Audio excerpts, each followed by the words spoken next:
Good evening, Namaste. Professor Jail, thank you for visiting Chanakya University. My pleasure.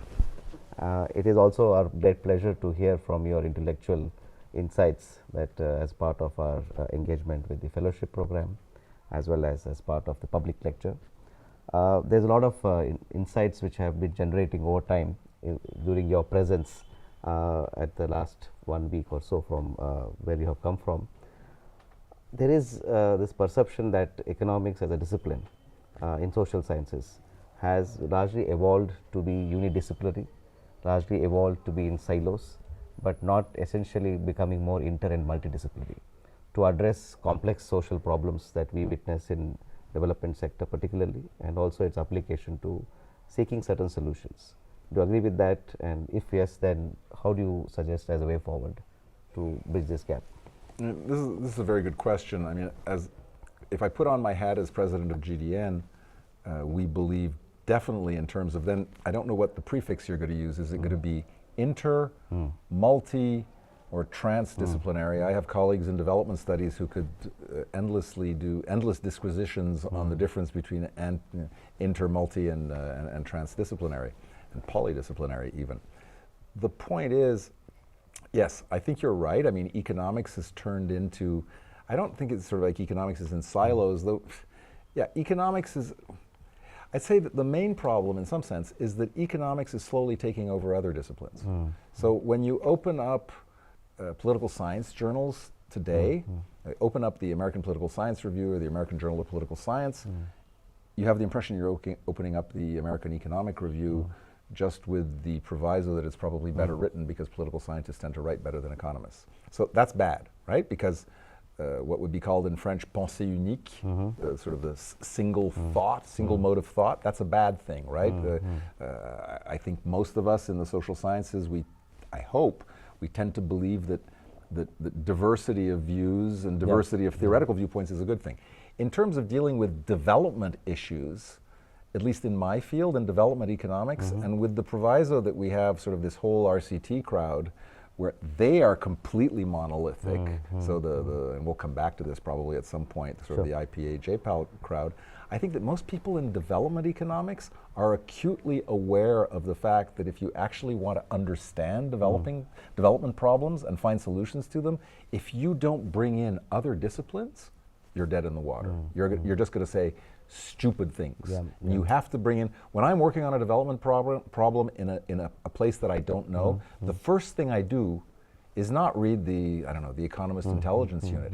I read something by an anthropologist who's worked on that place. That's the first thing I do. That's interesting, because the next question I have is related to the first one, what you already shared. Often we see that there is experience, there is expertise, and then there is evidence. While experience is good, expertise is better, but evidence is the best in terms of how policies are made and how policies influence the developing societies as a sector. But do you see that we are moving towards this evidence-based policy making in developing societies, or are we still in this experience and expertise driven policy making as such? You really think policy in rich countries is evidence-based? That's what generally we believe in. I really think that. So maybe if you enlighten us on that. I think that's wishful thinking. Yes. Most policy in most countries is fly by the seat of the pants. I would think that there's probably more countries in the global south where people actually, decision makers actually take decisions based on evidence than probably. This is a provocative statement, right? But most decisions get taken for political expediency and fly by the seat of the pants, right? So, yeah, I mean, again, in my organization at GDN, what we believe in is that homegrown solutions, the generation of homegrown evidence interpreted by homegrown researchers who have access to cutting edge tools. Those tools may come from the global north. Okay. But the applications and the evidence should be generated by the global south. And then what we try to do at GDN is we try to make the link between research and policy. Maybe that's what's lacking in the global south. What's lacking in the global south is not so much the evidence, it's the transmission chain. Sure. Okay, so it's you think of a bicycle, you can pedal really fast on the bicycle. If you don't have a chain which transmits it to the wheels, you're not going to go anywhere. Sure. And what we try to do at GDN is we try basically to teach researchers based on our experience in the Global South and also through experts in the Global North on how that evidence can be transmitted to make better policy making. Yeah, because there is a gap in the sense that we do have empirical insights, we do have evidence, as you said, it what we call data, but often curriculum does not capture that in terms of what we do in terms of updating our curriculum. So we have almost an outdated curriculum, and then we have unique and most relevant data of the current time, but the gap is widening.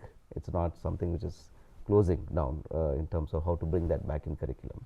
But in Geneva Institute, for instance, that where you have been teaching, so do you see this linkage between what we get as research outcomes to linking to curriculum? I'd say no. Okay. I think That's really educational institutions tend to be incredibly conservative. Faculty members in most intellectual institutions, in most academic institutions, also tend to be extreme. You know, good luck in getting a faculty member to modify his or her syllabus following, you know, some sort of, you know, exam. That's really hard to get people to do. I've chaired an econ department. I remember chairing a development study. I chaired for 3 years. I was chair of development studies. I asked people to look at their curricula, and people say, "Yeah, but that's going to be a lot of hard work." I say, you know, tough luck. That's true. You know, I mean, the students deserve it. In some sense, we're in some countries, so a lot of Middle Eastern countries. So let me take North Africa. One of the big problems with curricula in North Africa is that they're so out of date that the people who are being churned out by the universities don't have anywhere to go on the job market. So you have all these people with masters in international affairs or law, et cetera. The skills that they come out with, that they've been given at the institutions in these countries, there's no takers on the labor market. So even before we get to the stage of, you know, thinking of the curricula and how it fits in with evidence-based policy making, which is a very valid point, we're creating, in a lot of countries, people are creating generations of unemployed, of highly educated unemployed, because what they're being taught there's no demand for it on the labor market. Sure. And that's a tragedy. That's also one of our endeavors at Chanakya University, to see how we can link the theory to practice and practice to theory, and how evidence can be brought into curriculum. And as you said, it will be something that we could experiment deeply. And maybe you got some initial feelers of being here for the last 1 week with us. Now, the other extreme component of my insight that I would like to seek from you is we are talking about collaborations across the country, across the globe, etc. But there are a lot of institutional and individual barriers often when we want to collaborate, right? Whether it is within the country or beyond the country. But from your experience, if you could also tell us about how to navigate strategically these barriers, and what could be those examples of barriers, and how could we navigate them? I think that one of the things that makes collaboration between, and we're talking about collaboration between academic institutions, right? What makes this, you sort of have to create Siamese twins, right? You have to, I think that the key thing is you have to make sure that it's something which is long term.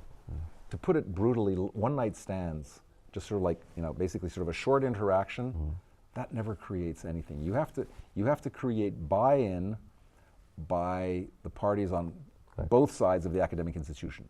So I have seen so many accords signed, people drinking champagne, there's a nice trip, they visit the thing, they sign an accord, there's going to be student exchanges, etc., and then nothing happens, right? It just stays something which is on the website, but there's nothing, it takes people. So what's really important is you have to find champions, in some sense, on both sides, on both academic institutions, who have an interest in pushing the thing forward.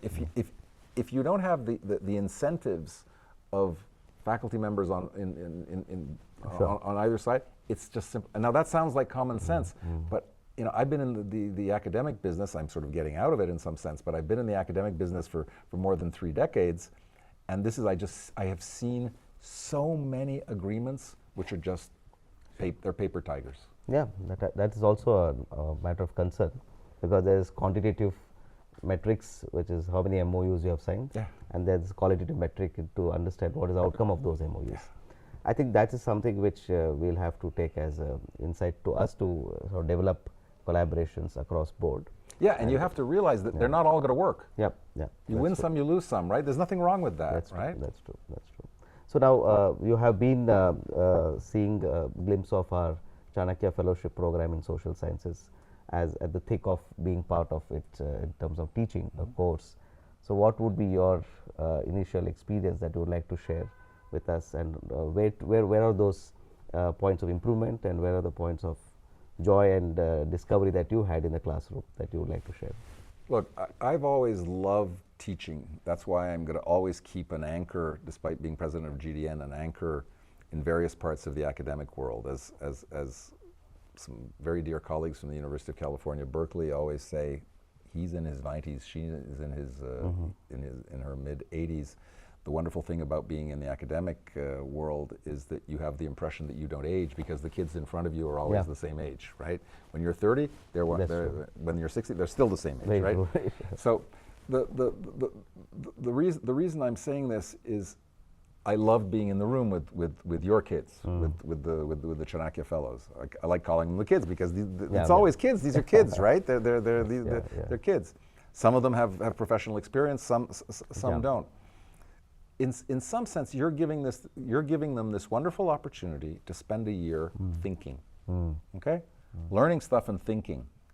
That's a luxury they'll never have again in their life, except if they pursue, PhD or something like that. But it's not the same thing. I think what you have here is something special. I'm not sure exactly what it is, right? What is this dish that you're cooking? It doesn't seem to be exactly something which is codified in standard academic cuisine, right? Yeah. I mean, even today I was like having discussions with Kritika. How are we going to evaluate these people, right? So, that's an unfortunate fact in the academic world. You have to grade people, right? So even there, I don't know. I just found that first of all, I think you however you manage to do the selection, you do this very well. Okay, thank you. Okay, so that's a compliment to us. Thank you so much. You managed to dig up a bunch of really interesting people. Okay, all these people were interacting. They were interesting. They have interesting experiences. I mean, it was exhausting, but I spent 5 hours in an office meeting with these people. I think it was yesterday. Yesterday. See, I mean, just one after another. Consultation, but I could have continued another 3 hours, no problem, because these are all interesting kids.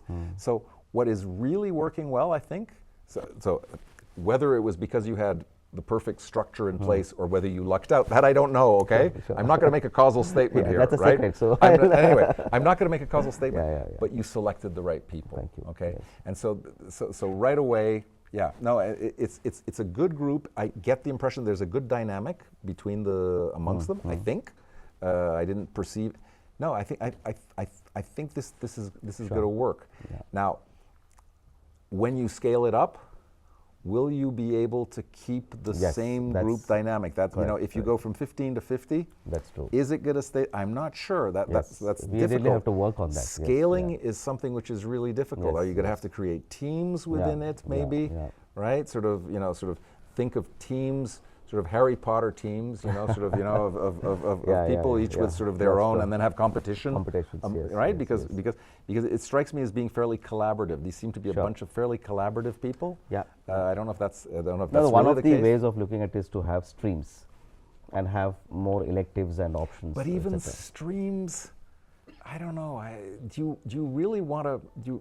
I put do not disturb, but it still functioned. It's okay, sorry, you can edit that out. I put it on do not disturb, but and it did not. Okay, so it's your phone. Huh? Yeah, it's mine. I recognize it. So anyway, so I'm not sure if having streams is exactly, because then that creates different tribes within the right. Then so people identify. Oh, I'm the finance stream, or no, I'm the I'm the anthropology stream. Then you create sort of Orwellian, sort of different categories of people. Some people Sure. are more equal than others. I'm not sure if that's right. Yeah, but that's something to think about, definitely. That's It could be just sort of blue, yellow, yes, green. yes, right? yes. A Like neutral this- color. Yes, yes. In right? schools, we have those Yeah. groups, right? Yeah. So I would like to ask you to make one statement that could be a takeaway for anybody who's listening to us and to all the learners out there who are curious. So what is that one line statement that you would like to us to remember you in your visit here to Bangalore at Chanakya University? Don't learn stuff. Okay. Learn how to learn. Okay, that's great. Thank you. Thank you so much. Namaste. My pleasure.